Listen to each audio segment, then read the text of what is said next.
How often do you reach for your phone first thing in the morning and check your Instagram, Snapchat, or Twitter notifications? How often when you're on vacation are you more concerned with taking the perfect Instagram picture rather than just enjoying yourself? Less scrolling, more living. Today's social media has become addicting to just about everyone. Teens and young adults spending so much time on social media has hurt us in areas like education, communication, and mental health. The problem is that social media has become overused in all of our daily lives. We use social media so much that we never think about what it would be like if there was no social media and what we could gain in our lives without it. Sometimes when I get off my phone, I get so upset with myself because I realize just how much of my day that I've wasted looking at my screen rather than tuning into the actual world around me. I now incorporate social media detoxes, and through my own experience and conducting research, I see the advantages. No posting, no liking, just living. Today I will share with you how our addiction to social media is detrimental to our overall well-being because it compromises our personal relationships and negatively impacts our mental health. We need to recognize that our social media addictions are damaging our ability to foster and maintain personal relationships in our lives. There was a study from the Pew Research Center that reported that 92% of teens report going online daily, including 24% who included that they are online almost constantly. There is a trend with people having a lack of interest in talking to one another in person.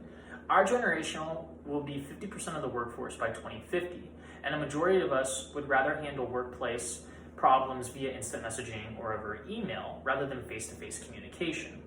Our communication is 93% verbal, and without these cues that people use to decipher messages that are received in person, people will not be able to properly understand what the other person is truly trying to tell them.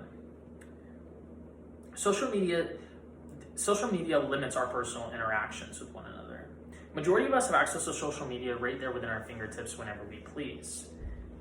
There was a survey consisting of 1,500 teens and young adults was conducted at Florida Gulf College, and 2% reported having romantic relationships that were formed purely online. They never met this other individual.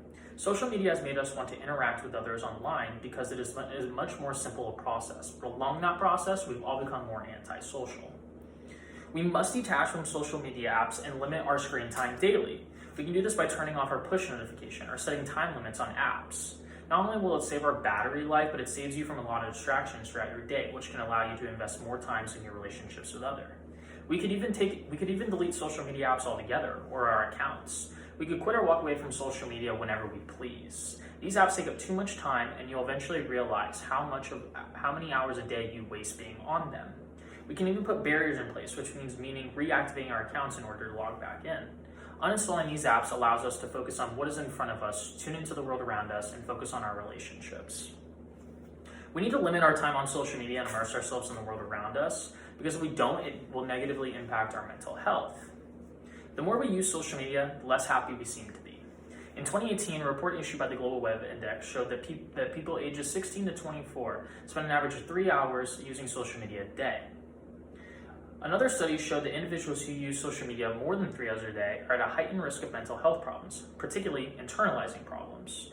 Our addictions to social media can lead to eventual depression and increased anxiety when we start to compare our lives to others. It negatively impacts our self-esteem. Social media is like a trigger for validation. People go on social media to feel better about themselves or be told that what they think or believe is correct.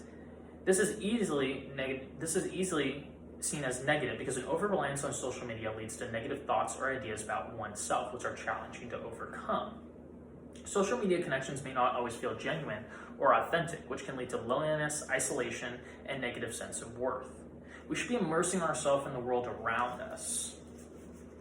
When we immerse ourselves in the world around us, we just focus on the present moment and good things happen. Recent studies referenced by the Child Mind Institute and the National Center for Health Research suggest that people who frequently use social media feel more depressed and less happy with life than those who spend more time doing non-related screen activities. Taking social media breaks will allow us to live in the present moment and have meaningful interactions with one another. We need to incorporate social media detoxes into our lives because we'll no longer fall prey to the worry of the day that makes the headline feeds or trends on social media. With enough time, you'll find yourself being more positive since social media tends to jade us and make us more cynical. you'll find yourself that you will be comparing yourself less to others, which is going to help overall our anxiety overall significantly. Social media is not real life. As much influence or seeming influence it has, it's curated and a selective sample of what's actually going on in the world around us. Social media can make or break us. With the influx of social media presence today, it's important to realize the advantages, but also the disadvantages of using these services for either news, interactions, or even using it to share our lives with others.